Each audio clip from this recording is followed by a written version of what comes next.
Shalom. Sebelum saya menceritakan pengalaman saya dengan Tuhan Yesus, saya memperkenalkan, nama saya Milda, saya asal dari Maluku Utara, Halmahera Barat. Puji Tuhan, besok siang saya ini bukan rekayasa, tapi apa yang saya alami, apa yang saya lihat, ini semua nyata. Puji Tuhan, langsung saja pada tanggal 27 Februari tahun 2018, saat kami pujian penyembahan kepada Tuhan, kami berdoa kepada Tuhan. Saat itu saya merasakan seperti ada seseorang yang datang dekat dengan saya. Pada saat itu kami menyanyi satu lagu, yaitu lagu Kuduskan Tempat Ini. Setelah itu kami membacakan firman Tuhan. Setelah kami membacakan firman Tuhan, kami menyanyi lagu Roh Kudus Kau Hadir di Sini. Saat itu saat sampai di ref membuka hati, saya merasakan seperti ada seseorang yang datang kepada saya. Orang itu begitu dekat dan dia begitu dekat. Saat itu dia memegang tangan saya dan dia berkata, "Aku menyembuhkan tangan kananmu." Terus dia pegang lagi tangan kiri dan dia berkata, "Aku menyembuhkan tangan kirimu." Terus orang itu memegang kaki saya dan dia berkata, "Aku menyembuhkan kaki kananmu." Terus dia pegang kaki kiri saya dan dia berkata, "Aku menyembuhkan kaki kirimu."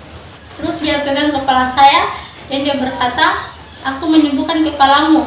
Tapi dalam hati saya bingung, bagaimana orang ini datang terus dia bilang menyembuhkan saya, padahal saya tidak sakit, saya sehat. Terus saat itu saya melihat tiba-tiba dalam ruangan itu cahaya yang sangat terang. Cahaya itu sangat terang.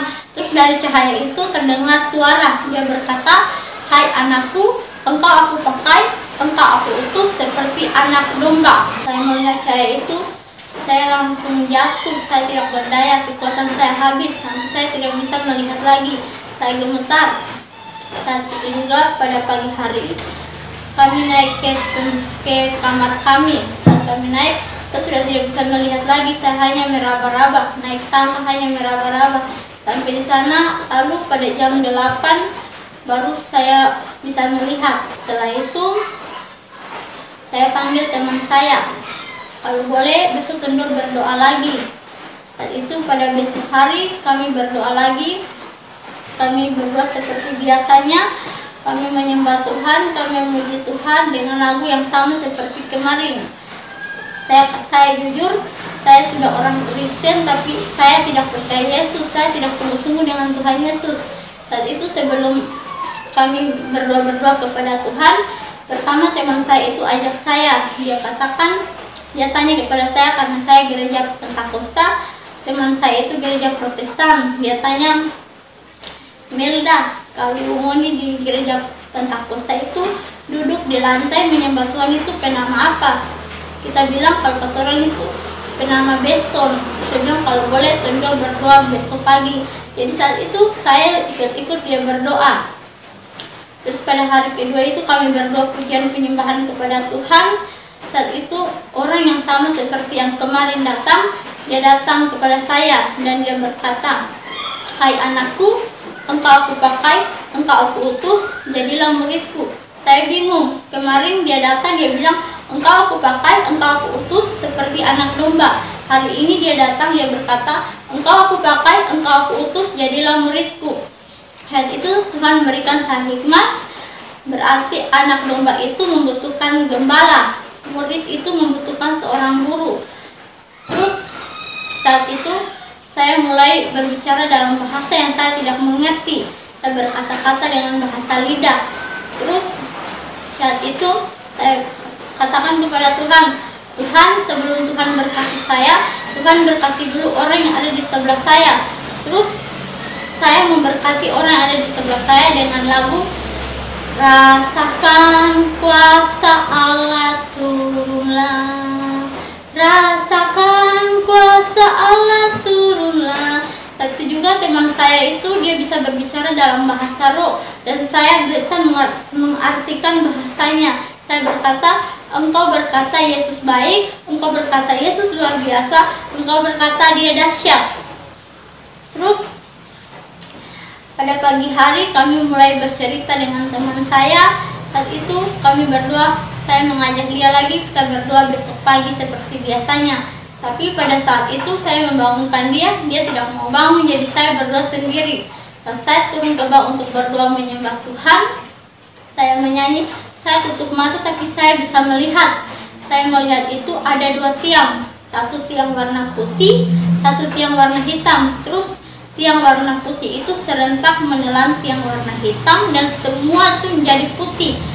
Terus tiba-tiba saya langsung mengangkat lagu yang berkata, Yesus so menang, Yesus so menang, Yesus so menang, haleluya. Terus ada balasan seperti orang yang sangat banyak berkata, haleluya. Lagi saya menyanyi, Yesus so menang, Yesus so menang, Yesus so menang, haleluya. Ada balasan lagi, haleluya. Saya kaget, bagaimana saya cuma sendiri tapi banyak orang yang bisa balas-balas apa yang saya nyanyikan tadi. Saya jadi takut, terus saya mau lari, tapi saya lari itu hanya di tempat. Saya tidak bisa bergerak, punya saya berkeringat tapi saya tidak bisa naik ke atas, hanya di tempat. Saat itu saya mendengar suara yang berkata, jangan takut, sebab ada bala tentara surga sementara bersama-sama dengan engkau memuji aku. Terus saya merasa damai, saya jadi tidak takut lagi. Terus pagi hari saya ceritakan kepada teman saya apa yang saya alami tadi. Terus pada besok hari seperti biasanya kami berdoa lagi kepada Tuhan, saya dan teman saya. Saat kami berdoa kepada Tuhan, pujian penyembahan kepada Tuhan, orang yang sama datang lagi. Terus dia berkata, hai anakku, engkau aku pakai, engkau aku utus, pulang ke daerahmu, ceritakan apa yang kau lihat, apa yang kau dengar, apa yang engkau alami. Engkau harus ceritakan mulai dari Yerusalem, Yudea, Samaria sampai ke ujung bumi. Yerusalem berbicara keluargamu, Yudea orang-orang di sekitarmu, Samaria orang yang tidak percaya sampai semua orang. Terus saat itu pada pagi hari saya katakan kepada teman saya, kalau boleh besok kedua pulang. Terus sampai di situ saya, kerinduan saya, hati saya mendorong saya untuk kembali ke tempat asal saya. Terus kami pulang. Dalam perjalanan kami sampai kami tiba di tempat kami, di tempat tinggal saya. Sampai di sana saya ceritakan kepada orang tua saya apa yang saya alami waktu di Manado. Terus orang tua saya mendengar, terus saya katakan kalau boleh besok pagi orang berdoa. Saat kami berdoa pujian penyembahan kepada Tuhan, orang yang sama dengan suara yang sama datang lagi dan dia berkata, hai anakku, engkau aku pakai, engkau aku utus, jama ibumu. Terus tiba-tiba tangan saya memegang kepala ibu saya dan saya katakan, engkau dikutuk pada waktu usiamu 2 tahun. Terus saya melihat itu tali mengikat ibu saya mulai dari kaki sampai di telinga. Terus saat itu saya membuka ikatan itu perlahan-lahan sampai ikatan itu selesai terbuka. Terus saya katakan, hari ini engkau dipulihkan, hari ini Yesus memulihkan engkau dipulihkan di dalam nama Tuhan Yesus. Terus saat itu suara itu berkata lagi, jama bapakmu. Bapak saya itu sakit stroke, mati setengah badan, pokoknya jalan hanya tarik-tarik. Terus saya pegang kepala bapak saya dan saya katakan, hari ini engkau disembuhkan, hari ini engkau disembuhkan, Yesus yang menyembuhkan engkau, hari ini engkau disembuhkan di dalam nama Tuhan Yesus. Terus saya melihat ada satu tangan yang memberikan saya gelas. Terus saya ambil, saya minum tapi tidak ada rasa. Terus dia memberikan saya satu buah itu kecil warna merah. Saya terima, saya makan. Terus saat itu dalam hati saya bingung, ini sebenarnya maksudnya apa? Terus saya katakan, sebenarnya ini saya perjamuan. Terus dia katakan, tidak, hari ini aku mengangkat engkau sebagai nabi ya. Hari ini aku memberikan engkau kuasa untuk mengusir setan, menyembuhkan orang sakit dan membongkar dosa. Dan puji Tuhan, pada besok pagi bapak saya disembuhkan. Pada jam 7 pagi bapak saya bisa naik pohon kelapa. Bukan saya yang menyembuhkan, tapi karena Tuhan Yesus yang baik, Tuhan Yesus yang menyembuhkan. Terus saat itu pada besok hari lagi subuh kami berdoa seperti biasanya jam 5. Saat kami berdoa, kakak saya itu sering kerasukan setan. Jadi setiap hari begitu dia kerasukan setan. Saat kami berdoa, saya melihat kakak saya itu dia mempunyai 2 tanduk yang warna merah. Terus ada suara berkata, engkau harus katakan dalam nama Yesus keluar. Terus saya katakan, dalam nama Yesus engkau keluar. Terus yang ada dalam tubuh kakak saya itu dia keluar. Terus dia berkata, boleh izinkan saya satu kali lagi tinggal di tempat ini indah. Terus saya katakan, jika engkau mau ada di tempat ini, maka akan ada malaikat maut yang mengangkat engkau akan disiksa untuk selama-lamanya. Terus ada suara katakan, engkau harus katakan dalam nama Yesus. Dan saya katakan, dalam nama Yesus. Saat itu juga dia gemetar, dia ketakutan. Dan suara katakan, engkau harus berkata dalam nama Yesus, darah Yesus berkuasa. Saat itu saya katakan, dalam nama Yesus, darah Yesus berkuasa. Dalam nama Yesus, darah Yesus berkuasa. Dia semakin takut dan dia berteriak, panas.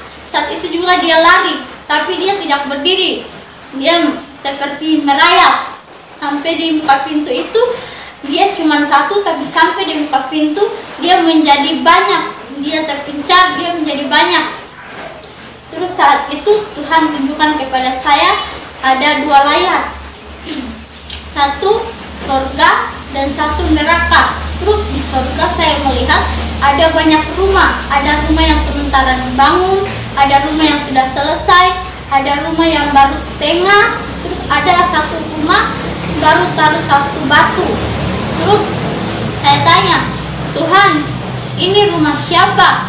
Terus Tuhan bilang, itu rumah anak-anakku. Suatu saat aku akan datang menjemput anak-anakku dan mereka akan tinggal di tempat ini untuk selama-lamanya.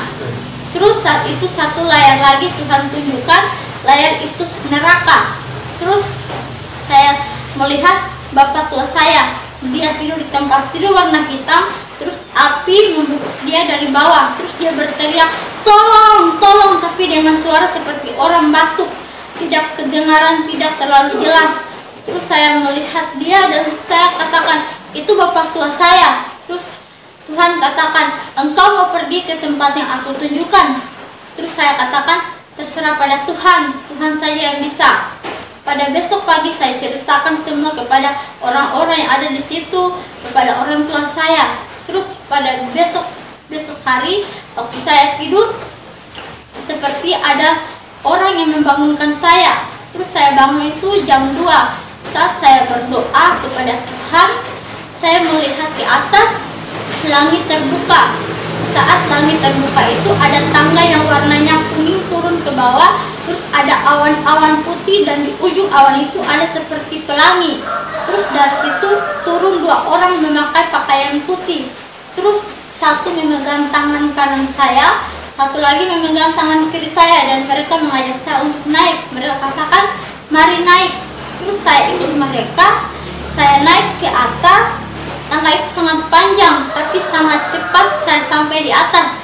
Saat itu saya naik 2 tangga lagi, terus saya melihat ada satu meja kaca panjang besar, tidak ada ujungnya. Terus tapi di dalam meja kaca itu hanya terdapat satu bola bumi. Bola bumi itu sangat kecil. Terus saya mendengar ada suara-suara yang berkata, aku mau mencuri, pokoknya niat-niat jahat orang. Dan Tuhan katakan, ini suara hati manusia, ini suara pikiran manusia. Jadi suara pikiran manusia, suara hati manusia, apa yang kita rencanakan, yang belum kita kerjakan, baru rencana saja terdengar di surga seperti pakai speaker, tidak ada yang tersembunyi. Terus saya melihat lagi tubuh saya di bawah, saya lagi berdoa. Bagaimana saya ada di sini? Sebenarnya saya 2 atau 1. Terus Tuhan bilang, rohmu sementara bersama-sama dengan aku, tubuh ditinggalkan, roh diangkat. Terus saya melihat ada satu negara Tuhan tunjukkan, dan Tuhan katakan ini negara India. Dan saya melihat di negara India itu ada suami orang, istri orang, mereka melakukan perzinahan. Pada malam hari itu juga roh mereka diangkat dan mereka dimasukkan ke dalam neraka. Terus Tuhan membawa saya dan dia katakan, mari saya tunjukkan satu jalan kepadamu.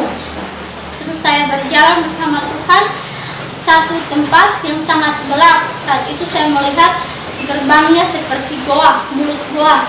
Sebelum masuk dalam gerbang itu saya sudah mencium bau yang sangat busuk, bau yang tidak bisa dicium, pokoknya sangat bau air. Saat saya masuk di dalam, ada satu pantai mempunyai pasir hitam.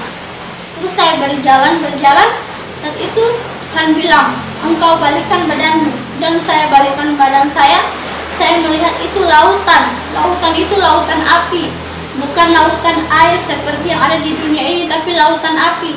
Terus saya melihat di tengah-tengah lautan api itu ada satu kapal. Tapi anehnya kapal itu tidak hangus. Kapal itu terapung di atas dan dikendarai oleh satu orang memakai baju hitam dengan menggantungkan seperti garpu. Terus saat itu saya melihat ada orang yang saya kenal satu lingkungan dengan saya. Dia pakaiannya sobek-sobek. Terus dia menangis. Dan saya katakan, itu orang yang saya kenal, itu tante satu lingkungan saya. Kenapa dia ada di sini? Dan Tuhan katakan, orang itu dia masih berdosa, tapi ada orang yang membunuhnya. Nanti waktu matinya dia akan dimasukkan ke dalam neraka. Terus tapi anehnya itu, kapal itu hanya mengelilingi satu pohon. Pohon itu tumbuh di tengah-tengah lautan api, pohon hitam yang sangat besar. Terus saya melihat di situ banyak orang digantung, lehernya diikat sampai lidahnya keluar, tapi jarak antara lautan api dengan orang itu hanya satu jengkal. Jadi mereka berteriak, tidak bisa berteriak, hanya lidahnya yang keluar. Mereka masih bernafas, mereka tidak mati, mereka hidup. Saat itu juga saya katakan, Tuhan, kenapa ini? Apa yang terjadi? Tuhan bilang, belum waktunya aku panggil, mereka sudah datang. Jadi orang yang bunuh diri, gantung diri, tempatnya bukan di surga, tapi tempatnya di neraka. Mereka tidak mati, tidak ada kematian. Saat itu juga saya melihat ada banyak seperti hujan gerimis. Saya tanya, Tuhan, kenapa hanya di lautan api yang hujan? Di sini tidak hujan. Tuhan bilang, itu bukan hujan anakku, tapi itu jiwa-jiwa yang masuk ke dalam neraka. Jiwa-jiwa yang masuk ke dalam neraka seperti hujan gerimis. Sangat banyak jiwa-jiwa yang masuk ke dalam neraka. Terus saat itu Tuhan buat di satu tempat yang sangat tinggi. Di tengah-tengah itu ada jurang yang sangat dalam dan ada satu tempat yang paling rendah. Dan saya melihat ke bawah, ada orang yang saya kenal, om saya, keluarga saya sendiri. Saya melihat dia tidur di tempat di warna hitam, tidak mengenakan pakaian, terus kakinya diikat terbuka. Saat itu tangannya diikat lagi. Terus saya melihat ada 2 ekor ular yang sangat besar. Ular itu datang dari sebelah kiri, datang dari sebelah kanan. Tapi dia masuk, mohon maaf, dia masuk dalam kelamin om saya. Terus badan ular itu melingkar di badan om saya. Terus om saya tidak bisa bernafas.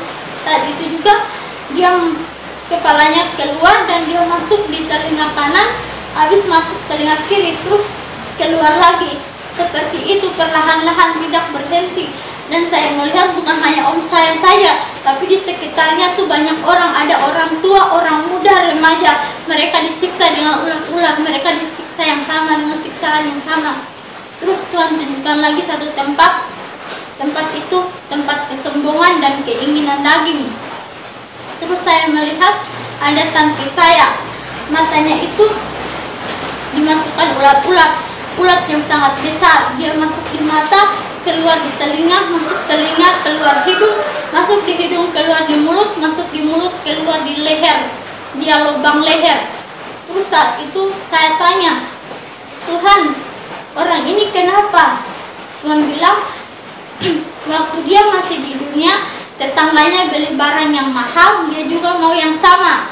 Jadi mata melihat, ulat masuk di mata, telinga mendengar, masuk telinga, hidung mencium, masuk hidung, mulut berbicara kata-kata yang kotor, masuk di mulut, tenggorokan makan hasil jerih payah orang, masuk di mulut, keluar di tenggorokan.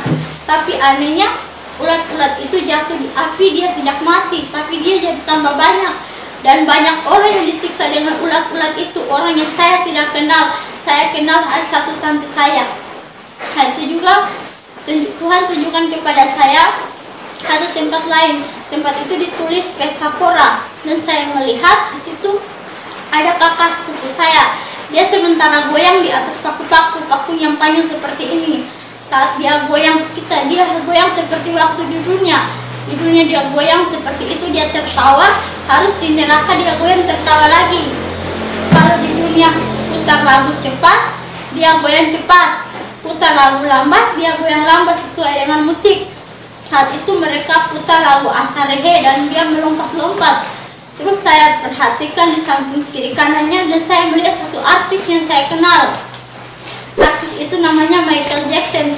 Dia sementara goyang di atas paku-paku, dia goyang dan siksaannya lebih besar dari siksaan yang lain. Terus saya melihat lagi, Tuhan bawa saya di satu tempat itu ditulis penyembahan berhala. Terus saya melihat di situ ada satu patung bertubuh manusia tapi berkepala ular naga. Kepala itu ada 7. Terus saya melihat banyak orang yang menyembah patung itu dan mereka berkata, kami sembah engkau Baal, kami sembah engkau Dagon, kami sembah engkau Astoret. Terus saya heran, mereka sembah patung itu, mereka sujud tapi sujudnya bukan di lantai, di paku. Saat mereka sujud, jika mereka tidak menyembah patung itu maka ada cambuk. Cambuk itu besi, pegangan yang tidak berduri. Semua itu berduri-duri besi dan bercabang 7. Terus saat itu ada satu orang yang dicambuk, saya lihat dia dicambuk di mukanya, terus matanya ikut, matanya sangat besar. Dia berteriak, dia dicambuk lagi, dia berteriak sampai daging-dagingnya habis, dia berteriak. Dia dicambuk perlahan-lahan, dia dicambuk, disiksa oleh iblis. Terus mereka terus menyembah patung itu, mereka menyembah seterusnya. Terus di situ saya melihat lagi, Tuhan buat saya, Tuhan tunjukkan kepada saya, Tuhan bilang, ini hamba Tuhan. Saya kaget, bagaimana ada hamba Tuhan dalam neraka. Saya jadi takut, bagaimana ada hamba Tuhan. Terus Tuhan katakan, ini pendeta. Saya lebih heran lagi, bagaimana ada pendeta. Tuhan bilang, ini pendeta Pentakosta. Bagaimana pendeta Pentakosta yang penuh dengan roh Allah, kenapa dia masuk dalam neraka? Terus Tuhan bilang, itu pendeta gereja Pentakosta karismatik. Katanya kenapa dia dimasukkan ke dalam neraka? Tuhan bilang, kebenaran yang dia sudah tahu, dia tidak sampaikan kebenaran. Jadi dia menyimpan kebenaran, jadi dia dimasukkan di dalam neraka berlipat kali ganda hukumannya. Dagingnya hancur seperti lilin, dagingnya meleleh, tapi dagingnya itu segar-segar. Saat itu juga banyak hamba Tuhan yang disiksa, tapi yang saya lihat yang paling kental sekali hanya pendeta itu. Terus saya melihat lagi, itu Tuhan tunjukkan, Tuhan bilang ini mantan presiden Bulgaria. Saya heran dan saya katakan, kenapa dia dimasukkan dalam neraka? Tuhan bilang akibat karena korupsi. Terus orang itu dikeluarkan 2 detik dan dia berkata dalam bahasanya, tapi saya mengerti. Dia katakan, tolong engkau sampaikan kepada orang-orang yang ada di sana, engkau katakan kepada mereka, kepada presiden yang sekarang memimpin, dia harus bertobat, dan kepada keluarga saya dia harus bertobat. Tapi Tuhan tekankan kepada saya, jangan pernah engkau katakan, tapi di sana di dunia masih ada kesaksian Musa dan masih ada kesaksian para nabi. Jika mereka bertobat, mereka akan diselamatkan, tapi mereka tidak bertobat, mereka akan masuk bersama-sama dengan dia dalam neraka. Terus saat itu juga ada orang Cina, mereka disiksa karena mereka menyembah patung. Terus saat itu mereka katakan seperti yang mantan presiden Bulgaria katakan, tapi Tuhan berkata seperti itu, sudah terlambat, tidak ada pertolongan lagi, waktunya sudah terlambat. Di dunia masih banyak kesaksian para nabi dan kesaksian Musa. Terus saat itu Tuhan bawa saya dan Tuhan tunjukkan seperti layar. Saat saya melihat layar itu, saya melihat ada satu orang, seperti mereka dihakimi, banyak orang yang berdiri. Terus ada satu orang yang ada di depan itu. Terus dia maju di depan dan Tuhan berkata, engkau percaya Yesus? Dia bilang, amin. Engkau percaya Yesus? Amin. Berkat yang aku berikan kepadamu, mana untukku? Orang itu punya banyak hotel, banyak toko-toko, pokoknya dia orang kaya. Terus saat itu dia katakan, saya telah membangun hotel-hotel dan toko-toko. Terus Tuhan bilang, kenapa Babel yang telah aku runtuhkan engkau membangunnya kembali? Karena engkau membangunnya kembali, engkau telah membuat namamu masyhur, tapi namaku engkau injak ke tanah. Engkau tidak layak untuk kerajaan surga, engkau dimasukkan ke dalam neraka. Saat itu dia diseret dan dia dimasukkan ke dalam neraka. Terus satu lagi maju, dia itu pembangun masjid. Terus saat dia maju kepada Tuhan, terus Tuhan katakan, engkau percaya Yesus? Dia berkata, amin. Engkau percaya Yesus? Katakan amin. Engkau percaya Yesus? Dia katakan amin. Engkau percaya Isa? Dia katakan, Isa itu hanya utusan Bapa. Terus Tuhan bilang, kenapa kebenaran yang aku sampaikan engkau memutarbalikkan kebenaran? Karena engkau memutarbalikkan kebenaran, engkau tidak layak untuk masuk ke dalam kerajaan surga. Engkau akan dimasukkan ke dalam neraka. Jadi orang itu membangun banyak masjid, dan satu masjid yang dia sebut Al-Aqsa.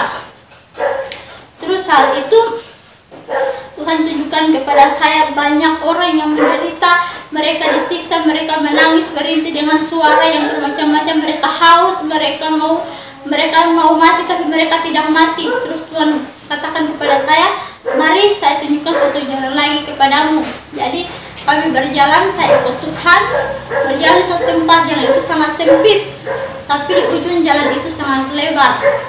Terus saat kami masuk di situ, saya sudah mendengar teriakan, haleluya, puji Tuhan. Di neraka itu kalau kita masuk gerbangnya bau hamis, bau busuk. Tapi kalau di surga kita masuk gerbangnya itu ada pujian dan penyembahan. Terus saat kami masuk di situ, saya melihat ada satu gedung yang sangat besar. Gedung itu sangat besar seperti gereja, dan saya katakan, Tuhan, ini gereja. Tuhan bilang, tidak anakku, itu kerajaanku. Kerajaanku tidak akan berkesudahan. Terus kami masuk di situ ada 4 tiang di muka, terus ada 4 orang menjaga, 2 di muka, 2 di belakang. Terus saat kami masuk, ada satu malaikat yang namanya malaikat Gabriel. Dia menjemput kami, dia membawa kami ke dalam. Terus ada yang mengatakan, engkau harus memperkenalkan orang-orang yang ada di tempat ini. Terus dia katakan, mari aku akan memperkenalkan orang-orang yang ada di tempat ini. Terus dia tanya, engkau kenal orang itu? Saya katakan tidak. Terus dia bilang, itu Bapak Petrus. Saya tanya, engkau Bapak Petrus? Dia jawab, ya, aku Bapak Petrus, aku hamba Yesus, terpujilah nama Yesus. Terus malaikat tanya lagi, engkau kenal orang itu? Saya katakan tidak. Malaikat katakan, itu Bapak Ismail. Saya tanya, engkau Bapak Ismail? Dia jawab, ya, aku Bapak Ismail, aku hamba Yesus, terpujilah nama Yesus. Malaikat tanya lagi, engkau kenal orang itu? Saya katakan tidak. Malaikat katakan, itu Bapak Abraham. Saya tanya, engkau Bapak Abraham? Dia jawab, ya, aku Bapak Abraham, aku hamba Yesus, terpujilah nama Yesus. Malaikat tanya lagi, engkau kenal orang itu? Saya katakan tidak. Malaikat katakan, itu Bapak Yakub. Saya tanya, engkau Bapak Yakub? Dia jawab, ya, aku Israel, aku hamba Yesus, terpujilah nama Yesus. Saya bingung. Saya tanya dia, Bapak Yakub? Dia jawab, aku Israel. Saya tanya 2 kali. Saya tanya lagi, engkau Bapak Yakub? Dia jawab, ya, aku Israel, aku hamba Yesus, terpujilah nama Yesus. Dan saya katakan, bukankah Israel itu negara? Terus dia katakan, ya, aku Israel, aku Bapak Yakub, aku hamba Yesus, terpujilah nama Yesus. Mereka tanya lagi, engkau kenal orang itu? Saya bilang tidak. Mereka katakan, itu Bapak Ishak. Saya tanya, engkau Bapak Ishak? Dia jawab, ya, aku Bapak Ishak, aku hamba Yesus, terpujilah nama Yesus. Mereka tanya lagi, engkau kenal orang itu? Saya katakan tidak. Mereka berkata, itu Bapak Musa. Saya tanya, engkau Bapak Musa? Dia jawab, ya, aku Bapak Musa, aku hamba Yesus, terpujilah nama Yesus. Di situ ada takhta Abraham yang paling bawah. Terus di atas takhta Abraham itu ada takhta besar. Takhta itu takhta Tuhan Yesus. Terus saya melihat di situ Bapak yang namanya Bapak Ismail mengangkat tangan dan memberkati umat Muslim, tapi umat Kristen yang di sebelahnya tidak diberkati.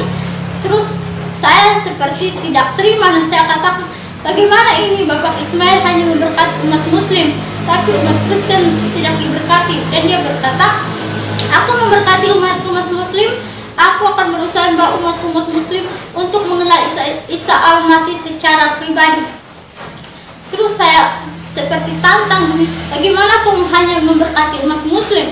Terus yang ada di takhta yang paling besar berkata, orang yang terkemuka akan terkebelakang, orang yang terkebelakang akan terkemuka, kebenaran akan digenapi.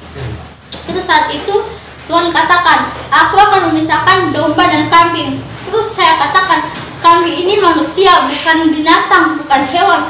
Terus dia bilang, aku akan memisahkan domba dan kambing. Domba berbicara orang-orang yang percaya kepada Tuhan, kambing berbicara orang-orang yang menentang Tuhan.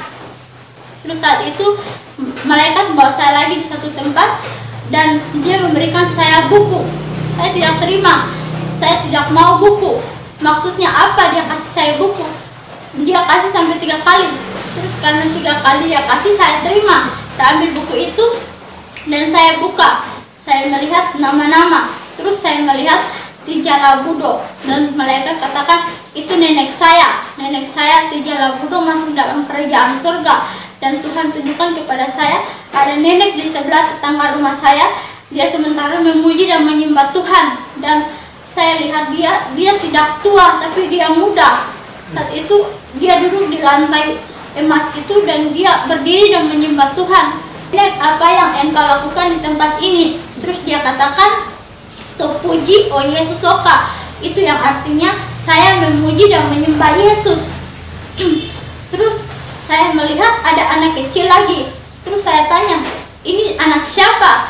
Terus dia bilang, ini cucu saya. Ibunya sedang masuk neraka, anaknya masuk ke dalam kerajaan surga. Ibunya meninggal saat dia melahirkan anak itu. Anak itu sudah besar, anak itu sudah berjalan, tapi dia mempunyai sayap.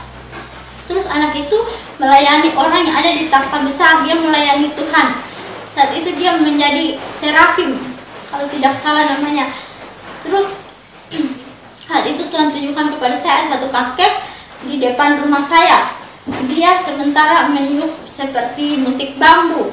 Dia memuji Tuhan. Terus saya melihat ada satu nenek dan Tuhan katakan, itu nenek saya. Nenek saya menjadi penari di dalam kerajaan surga. Dia pakai baju putih dan dia menari. Dan saya katakan, bagaimana nenek bisa masuk ke dalam kerajaan surga? Dia katakan, saya ini orang berdosa, tapi setiap subuh saya bangun tidak diketahui oleh orang-orang lain. Saya minta ampun atas dosa-dosa saya dan Tuhan mengampuni saya, memperhitungkan itu, dan saya masuk ke dalam kerajaan surga. Dan saya melihat mereka saat itu juga. Saya melihat ada banyak orang yang memuji, memainkan rebana, memainkan gitar. Saya melihat sangat banyak.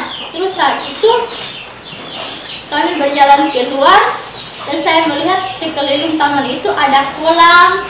Terus Tuhan katakan, aku akan datang seperti pencuri, tapi aku tidak mencuri. Aku akan datang untuk mengangkat anak-anakku yang percaya kepadaku. Saat itu juga dia katakan, bumi akan dihancurkan, bumi akan dibinasakan, bumi akan dihancurkan dan digantikan dengan bumi yang baru. Bumi yang lama akan dihancurkan, bumi yang baru akan datang. Terus saat itu juga kami keluar di taman itu dan saya melihat ada satu pohon yang dilindungi dengan pagar. Pohon itu mempunyai buah yang sangat banyak dan di sekelilingnya ada 2 orang memegang pisau yang bengkok, memegang keranjang, dan mereka katakan, panen, panen, panen, panen. Terus saya bilang kepada Tuhan, Tuhan, boleh izinkan saya minta 1 buah pohon itu, saya mau makan. Terus Tuhan katakan, belum waktunya, belum saatnya panen. Panen lagi 2 detik. Jika engkau percaya kepadaku, jika engkau percaya sungguh-sungguh kepadaku, akan ada perkawinan anak domba Allah. Jika engkau percaya kepadaku, engkau akan diundang dan akan makan dari buah pohon itu. Terus Tuhan katakan, engkau harus kembali. Saya katakan, tidak. Saya senang di sini, tempat ini indah, saya sudah tidak mau balik lagi. Biar saja. Tuhan bilang, engkau harus sampaikan, engkau harus kembali. Saya bilang, tidak, saya tidak mau. Saya suka di tempat ini. Tuhan bilang, engkau harus kembali dan engkau harus katakan, ada 4 pesan Tuhan yang engkau harus katakan untuk seluruh umat manusia. Yang pertama itu bertobat, bertobat, bertobat. Yang kedua, beri diri dibaptis sesuai dengan kebenaran firman Tuhan. Yang ketiga, akan ada pencurahan. Dan yang keempat, akan ada pengangkatan kemuliaan. Demikian dan